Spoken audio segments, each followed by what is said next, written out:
তারপরে কিন্তু শুরু হতে যাচ্ছে আমাদের ঘরোয়া লিগের সবচেয়ে বড় আসর বিপিএল।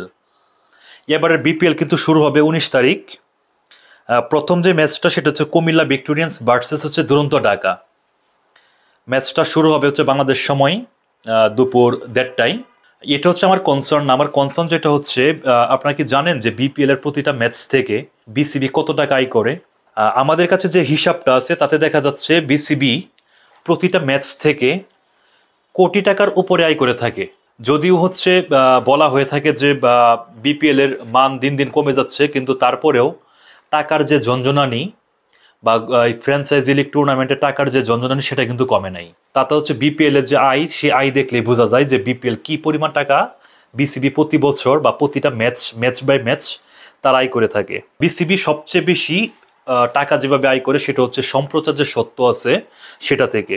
গতবার আমাদের হচ্ছে 3 বছরের জন্য বিপিএল এর যে সম্প্রচার সত্ত্ব সেটা বিক্রি হয়েছে 105 কোটি টাকায়। তার মানে হচ্ছে প্রতিটা মৌসুমে বিসিবি সেখান থেকে আয় করবে হচ্ছে 35 কোটি টাকা। এরপরে যেটা হচ্ছে আয়ের আরেকটা বড় খাত হলো ফ্র্যাঞ্চাইজি যে ফিটা দেয়। মানে হচ্ছে প্রতিটা ফ্র্যাঞ্চাইজি যদি বিপিএল এ অংশগ্রহণ করতে যায় তাদেরকে তো নির্দিষ্ট অ্যামাউন্ট দিতে হয়। গত বছর এটা সম্ভবত ছিল 2 কোটি টাকা করে। এছাড়া হচ্ছে বিসিবি, আপনারা জানেন যে প্রতিটা দল কি করে বাংলাদেশের, তারা হচ্ছে প্লেয়ারদের হচ্ছে যে পারিশ্রমিক সেটা নিয়ে হচ্ছে টালবাহানা করে দিতে চায় না।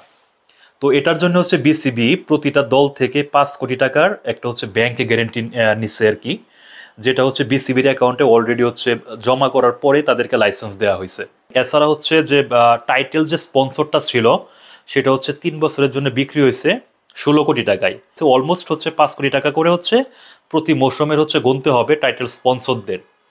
আর এছাড়া হচ্ছে এবার আমাদের যেটা আশার বাণী শোনা যাচ্ছে যে এবার হচ্ছে প্রযুক্তির মিশেলে বিপিএলটা একটা অন্য উচ্চতায় চলে যাবে। কারণ অলরেডি হচ্ছে বিসিবি তারা ঘোষণা করে দিচ্ছেন যে বিপিএল এর যে স্ট্যান্ডার্ড বা সম্প্রচার যে স্ট্যান্ডার্ড সেটা হইতে হবে এশিয়া কাপ অথবা হচ্ছে আইসিসির যে টুর্নামেন্টগুলো হয়, বিশেষ করে বিশ্বকাপের মতো যে টুর্নামেন্টগুলো হয়, ওটা যে লেভেলে বা যে স্ট্যান্ডার্ডে হচ্ছে সম্প্রচার হয়, এবারের বিপিএলটাও সেভাবে সম্প্রচার হইতে হবে। 34টা ক্যামেরা থাকবে, 34টা ক্যামেরা 34টাই হইতে হবে 4K রেজুলেশনের। এর আগে আমাদের থাকতো 2টা 3টা বা 3টা 4টা ম্যাক্সিমাম 4K রেজুলেশনের ক্যামেরা, বাকিগুলো থাকতো হচ্ছে 35 mm এর।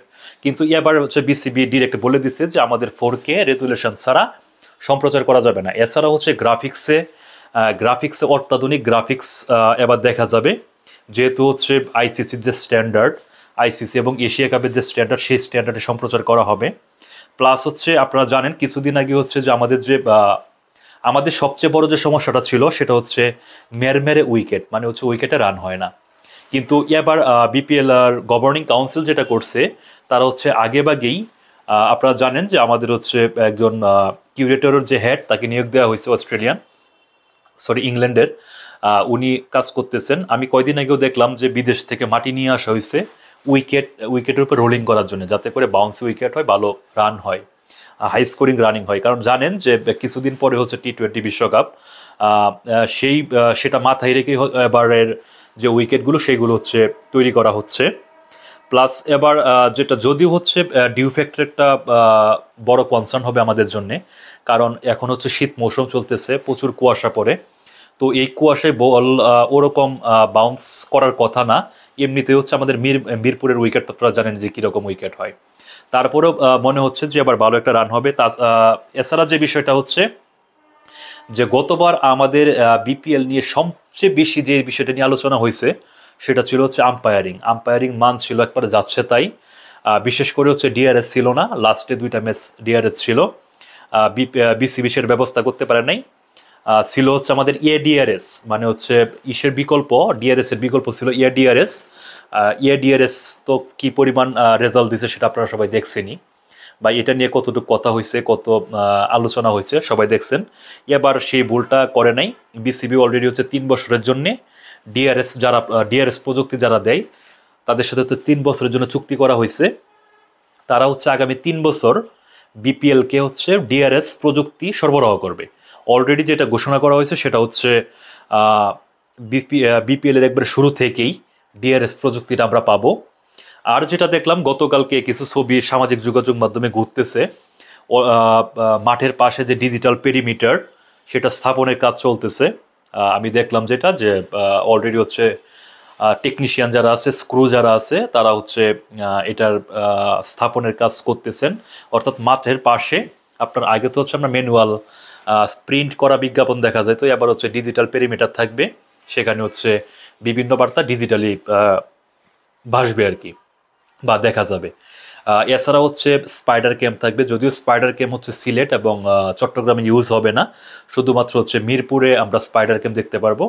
আর যেটা হচ্ছে যে সিলেট এবং চট্টগ্রাম, ওখানে হচ্ছে স্পাইডার ক্যামের পরিবর্তে ড্রোন ক্যামেরা ব্যবহার করা হবে। ড্রোন ক্যামেরা কিন্তু মিরপুরেও থাকবে, মিরপুরে ড্রোন এবং স্পাইডার ক্যাম্প সবই থাকবে, কিন্তু চট্টগ্রাম এবং সিলেট পর্বে হচ্ছে স্পাইডার ক্যাম্পটা পাওয়া যাবে না।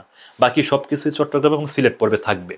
যে সব কিছু মিলে মনে হচ্ছে যে এবারের বিপিএলটা বা এবারের বিপিএলের যে মান, সেই মান নিয়ে ছাড় দিতে চাচ্ছে না বিসিবি। যদিও হচ্ছে আমরা যতই হাইপ উঠাই, প্রতি বছরই দেখা যায় যে এরকম আমরা অনেক কথাই বলি, কিন্তু দিন শেষে গিয়ে হচ্ছে যে লাও সেই কদু। মানে হচ্ছে আমরা অনেক কথা বলি, মানে অনেক কথার অনেক বেলুন ওড়াই, দিন শেষে গিয়ে দেখা যায় যে বিপিএল সেই বিপিএলের মতোই হচ্ছে, মানহীন, মানে গোলা ছবি, মানে অনেক আম্পায়ারিং নিয়ে প্রশ্ন, যে গ্রাফিক্স দেখা যায় সেই গ্রাফিক নিয়ে প্রশ্ন, এরকম অনেক প্রশ্ন থেকে যায়।